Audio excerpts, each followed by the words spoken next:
Good morning বাউন্ডুলা family. আজকে petrol pump থেকে ব্লগ স্টার্ট হচ্ছে। যাচ্ছি একটু কাজে, কাজ বলতে ছেলের কলেজে অ্যাডমিশন করাতে আবার। তো এখন যাচ্ছি কি যাওয়ার কথা ছিল 11টার মধ্যে, কিন্তু আমার খুব লেট হয়ে গেছে। আজকে সারাদিনটাই আবার দৌড়াদৌড়ি চলবে, কারণ আজকে আবার এসে যেতে হবে মায়ের সঙ্গে ডায়ালিসিসে। এইসব তো চলছেই কন্টিনিউ। এখন বোনকে বলে আসলাম তুই থাক, তুই দেখ, আমি এখন যাই, আগে আমি আমার কাজটা মেটাই, তারপরে আমি দেখছি এসে এখানে। তো এখন আমাকে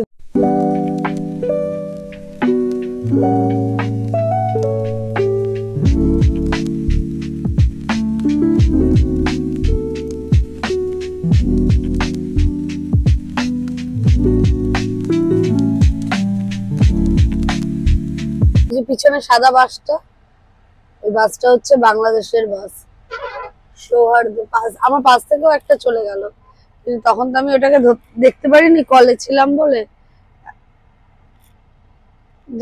যার জন্য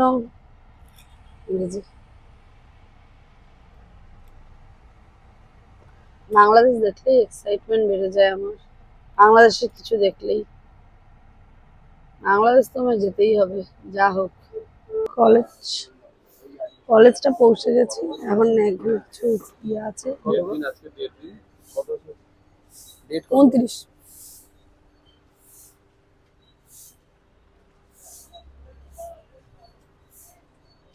যে এখন ভিতরে ঢুকি, স্যারের সঙ্গে কথা বলি, তারপর আমি দেখছি কথা বলছি। রিঅ্যাডমিশনের জন্য এসেছি ব্রেনওয়্যার ইউনিভার্সিটি। তার আগে গেছিলাম একটা কাজে, তারপর এখন এলাম আবার ব্রেনওয়্যার। আমার নিজের কাজ ছাড়লাম, তারপরে ছেলের কাজে। সব কাজ বাজ কমপ্লিট হলো, এখন আমরা যাই বাড়ির দিকে। কখন গিয়ে পৌঁছাবো জানি না, 3:12। আবার ওদিক দিয়ে 5টার মধ্যে বেরোতে হবে, কারণ 6টা না 7টা না 8টা থেকে ডায়ালিসিস আছে। তো লেট তো হয়েই যাবে মনে হচ্ছে। এই যে কলেজ, মানে কলেজের গেট। যাই হোক, যাই আগে বাড়ি, তারপরে এখানটায় যাচ্ছি জানি না, খাওয়ার খোঁজে। বিরিয়ানি খাবে, এই যে কি যেন বলেছিল ওকে বলতে, প্রভুজি। যাই হোক, উনি এখন বিরিয়ানি খাবেন, ওনার জন্য একটু দৌড়ানো হচ্ছে। এখন কোন দিকে যাচ্ছে, যাই হোক। এটা এখন আমরা মালদা চলে যাচ্ছি, 312 কিলোমিটার গেলে। ডালখোলা না, অত সামনাসামনি আমি বলবো না। ডালখোলা যাবো 425 কিলোমিটার, এরকম আমরা চলে যাব। এগুলো তো অল্প অল্প, ওদিকে যাবো। মালদা 312, ডালখোলা 425। চলো, আমরা এখন বিরিয়ানি খেতে যাচ্ছি। আগে যাই বিরিয়ানির দোকানে, দেখি, তারপরে। তাই চলে এসেছি আমরা। এখান থেকে আমি আমার গাড়ি নিয়েছিলাম। আমার গাড়ি তখন ছিল ছাদের মাথায়, এখন আমার সাথে। যাই হোক, হ্যাঁ এখনো আছে ছাদের মাথায় অনেক গাড়ি। রাজগুড়িয়া চলে এসেছি বিরিয়ানির খোঁজে। এই টিবাপিতে খাবে না, ওই ওই আমাদের ওইখানেই খাবে ও। যাই হোক, এই ইয়ার কি মারবি না, ঠিকঠাক বল। আমি জানি না, এই বললাম, বল তুই যাবি। আমাকে যেখানে নিয়ে যাবি সেখানে যাবো। এখন আমি রাস্তায় চলছি। বিরিয়ানিটা আমার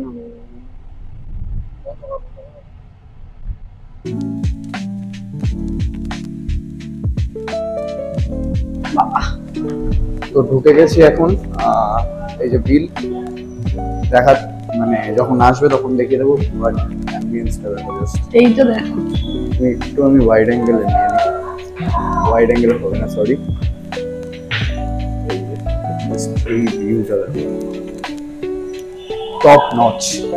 আমি যখন আগে আসতাম তখন এইটাও হয়নি, উপর ফ্লোরটা হয়নি, নিচের ফ্লোরে দুজন খাওয়া দাওয়াটা। আমি যাই হোক, সাকসেসফুল হয়েছে।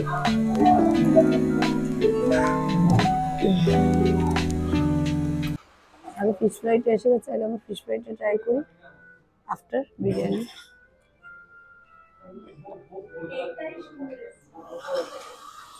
ভালো হবে ঠিক তো। ব্লগিং এর ঠেলায় আমি কি না খেয়ে ফেলছি। আজকে বিরিয়ানিও খেয়ে ফেলছি, যে বিরিয়ানি আমি খাই না। যাই হোক, আর কি বলবো নতুন করে। বাপিদার বিরিয়ানি তো সত্যি আমার ভালো লাগে, যার জন্য এখানেই আসা। সারা দুনিয়া ঘুরে এখানে এলো। চলো।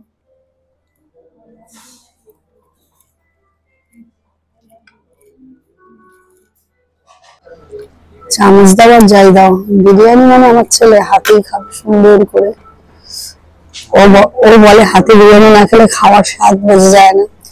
এক্স্যাক্টলি, বিরিয়ানি সবসময় হাত দিয়ে খেতে হয়, কি চামচ কিছুই না, এগুলো দেওয়া বেকার, হাত দিয়ে খাওয়া। রাস্তার পরিস্থিতি ফাঁকা ভালো, আর আমার পরিস্থিতি এইরকম। যাই হোক, বিরক্তি নিয়ে গেছে আমাকে, আমি তো বিরিয়ানি খাই না, এর ঠেলায় পরে আমাকে বিরিয়ানি খেতে হয়েছে। তারপরে এর ডিশে যে এত বড় বড় আলুগুলো দিয়েছে, আমাকে দুখানা দিয়েছে, তা আবার এ আবার কি করছে আমাকে ঠেলে দিয়েছে। একে খাই না, তারপরে ওই গন্ধ, মানে মাথা খারাপ হয়ে গেছে আমার ওখানে। কিন্তু ফিশ ফ্রাইটা ভালো ছিল। আমি ফুড ব্লগিং না, কিন্তু আমি যেটা আমি ভালো লেগেছে সেটাই বলে দিলাম ব্যাস। তো দাদা বলতে তো আমরা খাইনি, এটাই যাই, এটাতেই সবসময় যাওয়া, এটাতেই বিরিয়ানি আনতে যাওয়া, কিন্তু এবারে আমি দেখলাম ফিশ ফ্রাইটা, এটাই বাড়িতেও ট্রাই করাবো সবাইকে। যাই হোক, পরিস্থিতি আমার প্রচুর খারাপ। এক বোতল থামস আপ নিয়েছি, সেটা আমি পুরো কমপ্লিট করতে পারছি না। কেন কি, ওই যে বিরিয়ানির গন্ধ আমার নাকে ঢুকেছে, শরীর গুলিয়ে গুলিয়ে উঠছে। এ ভালো খেয়েছে, এর থেকে আমি কিছু পাবো।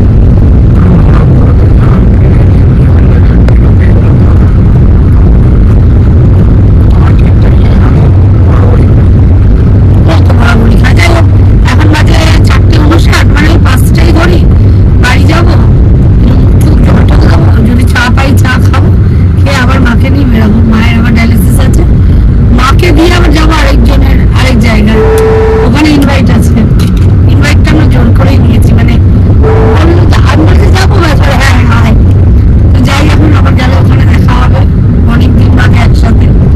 অনেকদিন মানে অনেকদিন, মাস 1.5 মাস হয়ে গেছে এখন দেখা হয় না। যাই হোক, 1.5 2 মাস হয়ে গেছে দেখা হয় না। আজ আবার দেখা হবে, তখন অনেক আড্ডা হ্যাঁ হি চলবে আমাদের। চলো আগে তো বাড়ি যাই, মাকে নিয়ে আগে দিয়ে আসি হসপিটাল, তারপরে ওইটুকু টাইমেই আমরা ঘোরাঘুরিটা করে নেবো। এই যে রাস্তা, বৃষ্টিটা না হলেই ভালো হবে, বৃষ্টি যদি হয় তাহলে সর্বনাশ। আসার পরে আমি কিন্তু একই আছি, রেডি।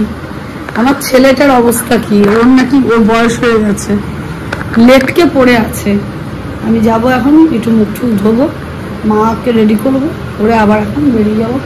ঘড়িতে সময় 5:45, আমি যাই রেডিটা হই। আর এটার অবস্থা দেখো, একটা ডাউনলোড করতে বললাম, সেটার জন্য লেটকে আছে। আর তাড়াতাড়ি কর, চলো আমি তাহলে রেডি হইনি, তারপরে আবার বেরিয়ে পড়েছি। রাস্তায় প্রচুর জ্যাম, এখন তাড়াতাড়ি করে যেতে হবে, আমাদের অলরেডি লেট, 6:26 হয়ে গেছে। যেখানে আমাদের তাড়াতাড়ি আরো পৌঁছানোর কথা ছিল, সামনে ঘোড়ার গাড়ি, কোনখানে বিয়ে ঠিয়ে আছে মনে হয়, যাচ্ছে ঘোড়ারা এখন। ওরা তো রাজাবাজার থেকে হেঁটে হেঁটে আসে বল। যাই হোক, আমরা এখন যাই, ডায়ালিসিসের টাইম হয়ে গেছে, আমরা টাইম আজকে দেরি হয়ে যাবে আমাদের পৌঁছাতেই, কারণ 8টার মধ্যে কোনোভাবেই পসিবল না পৌঁছানো জায়গাটায়। দেখি কি হয় রাস্তায়, যাইতে হবে। এখন সেই বন্ধুর বাড়ি যে নিয়ে আগে, কারণ ওর বাড়ি যা ভিতরে, ওকে বলা হলো তুই এত দূরে বাড়ি কেন করেছিস, বললো আমার শ্বশুর শাশুড়ি করেছে। যাই হোক, যাই, বাড়িটাকে ঠেলে ঠেলে আজকে যদি আনতে পারি, একদম রোডের ওপরে নিয়ে আসবো, কারণ এই রাস্তাগুলো চেনা যায় না। রাস্তাটা ঢুকলাম, তারপরে আর চেনা যায় না, না এটা না, আগে যাই, কারণ অনেক বছর আগে ওর বাড়ি গেছি, তারপরে মাঝখানে 2-3 বার গেলাম, কিন্তু রাস্তা চিনতে পারি না। তো যাই হোক, যাই। ম্যাডাম দিনে দিনে রোগা হয়ে যাচ্ছে, ম্যাডামকে পোলিও খাওয়ানোর দরকার। ওর বাবা, ম্যাডামটা কি অসভ্য, ভক্তি ঘরে ঢুকে গেল। আমারই জলটা রেডি করে রাখে, পোলিওর খাওয়াবে মাসিকে, হেলথের মাসিকে জলটাও দিয়ে রেডি করে রেখেছে।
অনেক দিন পর দুই বন্ধুতে মিলে এখন গল্প চলছে।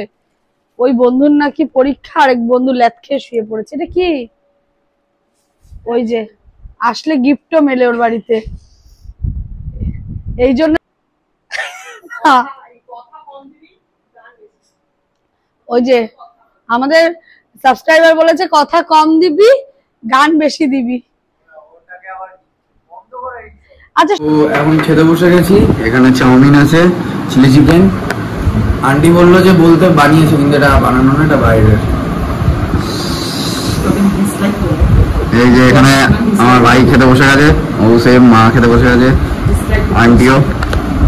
যাই হোক, খেয়ে দিয়ে এখন যাবো দিদাকে আনতে ডায়ালিসিসে। 9টার মধ্যে, ওই 9:30 10টার মধ্যে শেষ হবে। তাড়াতাড়ি খেয়ে বেরোতে হবে এখান থেকে। তো খেয়ে দিয়ে উঠে দেখা হচ্ছে। মাকে নিয়ে আমরা ব্যারাকপুর পর্যন্ত চলে এলাম। যাই হোক, এই ওঠানো নামানো, এই চা টা খেলো, এই চক্করে আমি ভিডিও করতে ভুলে গেছি।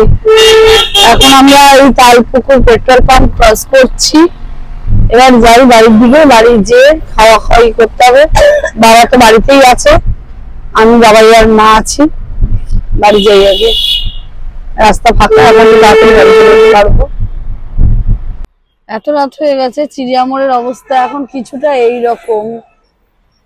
গাড়ি ঘোড়া লরিগুলো যাচ্ছে, লরি ছেড়ে দিয়েছে। যাই হোক, এখন ছেলে গেছে চা আনতে, সেই মোড়ের মাথা চিড়িয়ামোড়ের চা। এখানকার চাটা তো আমরা হসপিটাল থেকে ফেরার সময় অবশ্যই খেতেই হবে, কারণ এই চাটাই তো আমাদের ভালো লাগে। যাই হোক, এখন চাটা খাই, তারপরে এইটার মধ্যে দে দিদাকে। বাবা বাবা মাকে দেখতে এসছে, কিভাবে বুঝবে? আর করে না, চোখে খাইছে আজকে গীতা, এমন গীতা মারছে। ব্যাগটা হাত থেকে নিতে গেছে, তার হাতে মানে চোখে লেগে গেছে। বলেন কি লাগবে না, পাটা অনেকটা কমে গেছে, ওদের পায়ের থেকে ইয়ে খুলে যাচ্ছে, ওই জন্য দড়ি খুলে গেছে, ওই জন্য।